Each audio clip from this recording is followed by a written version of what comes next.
This is a recording to help me learn, help whoever wants to learn Romans 8, 1 to 14. This will be in English, but if you're trying to memorize it in the original, this might help. And anyone who's trying to memorize Ezekiel 36. I'm doing this for a class, teaching this weekend at RTS Atlanta, and thought this might help me, and so I'm putting it up as this video. I'm translating as literally as I can, even over literally, the text from Esalen 28 and BHS. So this is Romans 8, 1 to 14. And this is my exegetical, my over literal translation. There is therefore now, right now, no condemnation for those being in Christ Jesus. For the law of the Spirit of life in Christ Jesus set you free, you individual, from the law of sin and death. For what the law could not do, in that it was perpetually weak, it constantly was weak through the flesh, God, having sent his own Son in the likeness of sinful flesh, and for sin, as a sin offering, condemned sin in the flesh, in order that the righteous requirement of the law might be fulfilled in us, the ones not walking according to the flesh, but according to the Spirit. For the ones being according to the flesh are thinking the things of the flesh, but the ones being according to the Spirit are thinking the things of the Spirit. Now, the phronema, and in Greek, these are usually result words, and this has to do with thinking, so the result of thinking like this. But I'm going to just translate that whole thing, phronema. Now, the phronema of the flesh is death, but the phronema of the Spirit is life and peace. And remember, the word life is the word zoe. You might be picking up the meta-narrative there, because the phronema of the flesh is hatefully hostile, is ekthra, into God, against God. For it is not submitting to the law of God, for it is not even able to submit to God's law. The ones being in the flesh cannot, or they're unable, they're not able to do it. The ones being in the flesh cannot please God. But you, these are plural, are not in the flesh, but in spirit, if indeed God's Spirit dwells in you. But if someone does not have Christ's Spirit, that one is not of him. That one is not his. If someone does not have Christ's Spirit, that one is not his. But if Christ dwells in you, on the one hand, the body is dead on account of sin, but the Spirit is life on account of righteousness.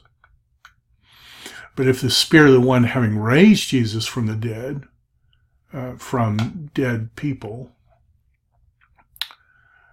dwells in you, houses in you, the one having raised Christ from the dead people, will make alive, will make Zoe, will make you, even your mortal bodies, through his Spirit, which is in housing, his Spirit dwelling in you.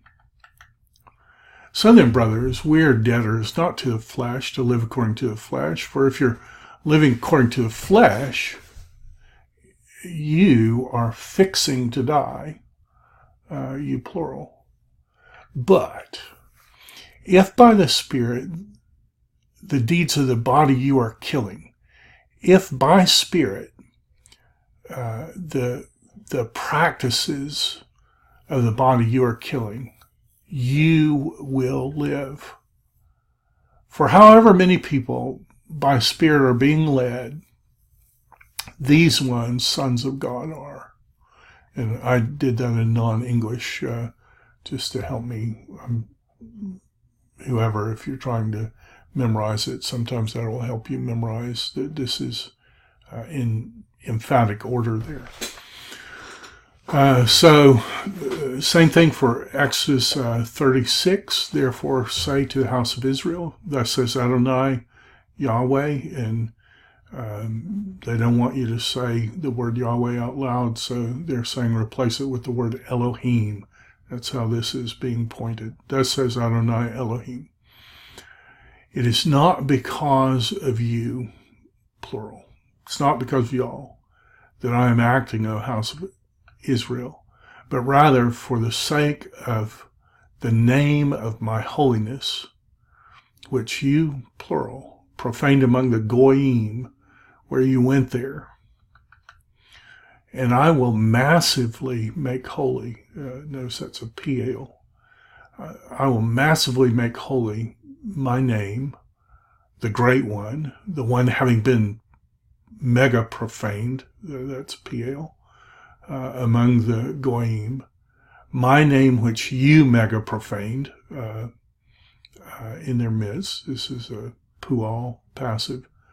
Then the goyim will know that I am Yahweh, but again say Elohim, says Adonai Yahweh, and again say Adonai Elohim.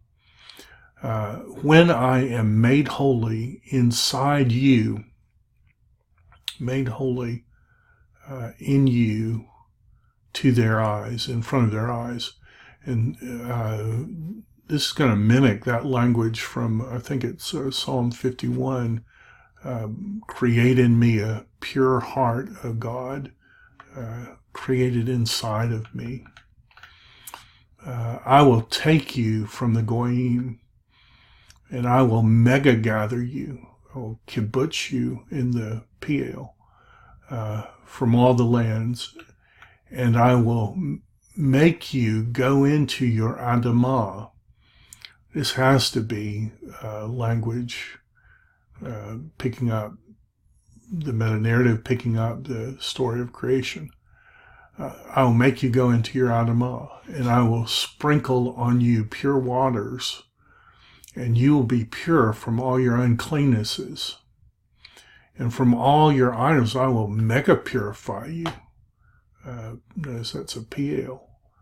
And I will give you a new heart. This has to be picking up David's prayer, creating me a clean heart, renew a spirit. I will give to you a new heart, and a new spirit I will grant inside of you.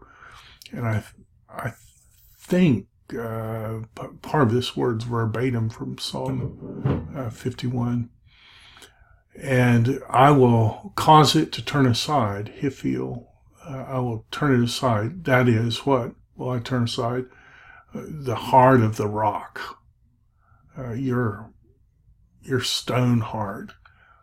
And I will give you a heart of flesh. And I think it means there something like real flesh.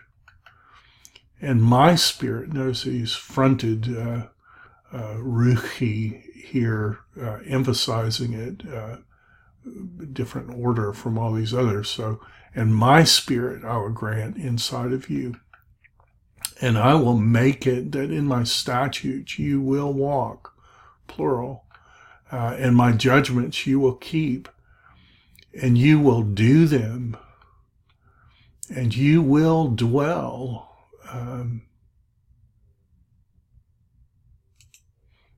Sorry, I should I'll move this down a little bit. And you will dwell in the land that I gave your forefathers. I wonder if that's Eden here. And you will be for me,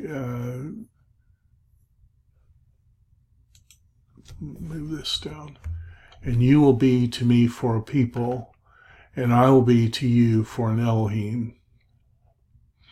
And I will Jesus you, I will Yasha you, I will save you from all your uncleannesses.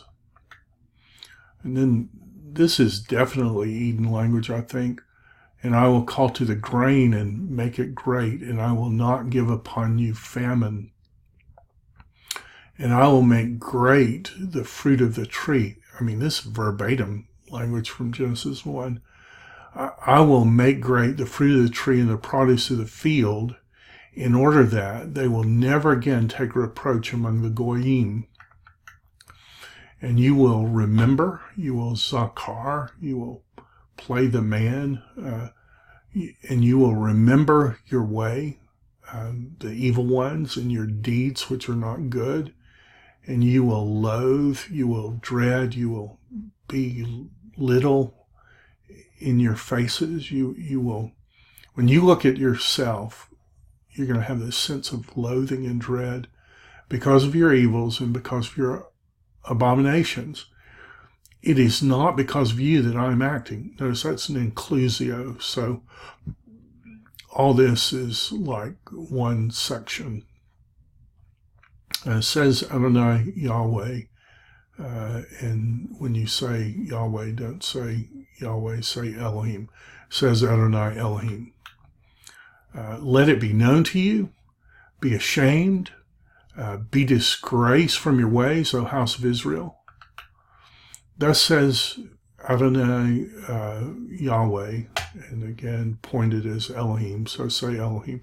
Thus says Adonai Elohim, on the day of my cleansing you from all your evils, also I will make inhabited the cities, and the destroyed places, that is, this sword destroyed places, I guess that's related, the militarily destroyed places, will be rebuilt.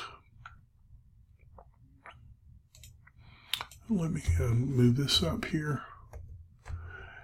And the desolated lands will be worked instead of being, and exegetically, I'm just recalling the word an abomination of desolation because it's a similar phrase. So that's kind of picking up the land that's been judged because they rebelled against God. The desolated land will be worked instead of being desolation to the eyes of every person passing by. And they will say, the land, this one, this desolated one, has become like the Garden of Eden. And the cities that were destroyed by the sword, and the desolated places, the ruined places, are lived in as fortresses. That's what people are going to say when they see this work that God does. And the goyim who are left round about will know that I am Yahweh. And here it's pointed as Adonai, will know that I am Adonai. I rebuilt the ruined places. I replanted the desolated places. I, Adonai, declared it. And I did it. I hope this helps.